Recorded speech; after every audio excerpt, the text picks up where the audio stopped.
Jesus is saying the same standard you give somebody else is the one you're going to be judged by. And guess what standard we're all judged by? Perfection. We're all judged by perfection. And so as sinners, we don't get to be those who set up unrealistic judgment expectations on someone else because we didn't have that standard. We were sinners, we were traitors, we were broken. Jesus showed grace and forgave. And so our standard is that. That's our standard. Everyone is a sinner, everyone's broken. I'm measured by that same standard. And so grace should be extended to those who can come to faith in Jesus Christ. Now, in order to get there, you have to share truth. You have to let them know the gospel. You have to tell them what obedience looks like. But the standard is perfection. And the only one that can give you perfection is Jesus.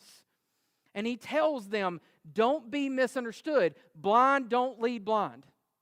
Remember that saying that just goes around all the time, the blind leading the blind? It's kind of how you talk about people, just kind of all the people at work that are the troublemakers are just leading the troublemakers around.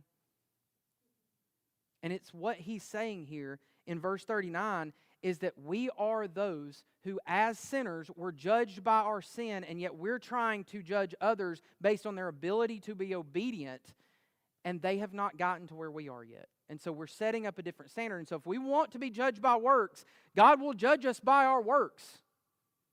But we don't want to be judged by our works. We want to be judged by the grace of Christ. This hypocritical behavior causes more problems than you can imagine in the church. We are sinners, we have received grace, and therefore we are those that are meant to extend grace. James, the brother of Jesus, describes it this way in chapter 2, verse 13 of his epistle. For judgment is without mercy to the one who has not shown mercy. Mercy triumphs over judgment. Those who have received grace extend grace, and the fruit is revealed in their hearts. We are those who are meant to pursue reconciliation and forgiveness. We are meant to be those who display the evidence of discipleship. We are those who are bringing out this spiritual fruit in other people. In Galatians, Paul describes it this way in chapter 6. Brothers and sisters, if someone is overtaken in any wrongdoing, you who are spiritual, restore such a person with gentle spirit, watching out for yourselves so that you also won't be tempted. So the idea is, we watch out and protect ourselves from sin, but our desire is to bring restoration to the person, forgiveness and mercy and grace, so that they might become like we are. And for those who do not do this, who do not display this type of behavior, Jesus has sharp words. He calls the Pharisees this very thing. He says, brood of vipers in Matthew chapter 12, how can you speak good things when you are evil?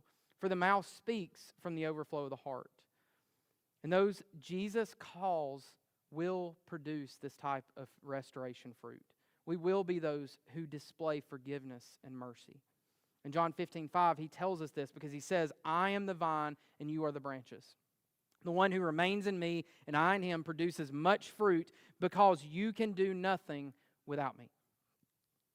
Those who are saved produce fruit because we rest in the grace of Christ.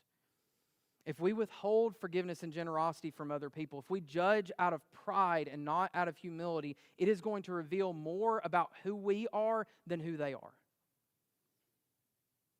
The evidence is what flows from our hearts. And that's what He describes when He describes this fruit tree. That the evidence that's being produced is going to tell more about the one who's producing the fruit. Fig trees produce figs. They don't produce apples. Pineapples come from pineapple trees or whatever they come from. I don't even know what a pineapple comes from, but whatever a pineapple comes from, it comes from that thing. It doesn't come from something else. We get to have this picture of beauty, of we produce what is the overflow of our heart. And if Jesus is there, if the Holy Spirit resides within us, this fruit is going to be fruit of grace because that's what Christ extended to us. We need to be those who trust in the beauty and the grace and the glory of Jesus.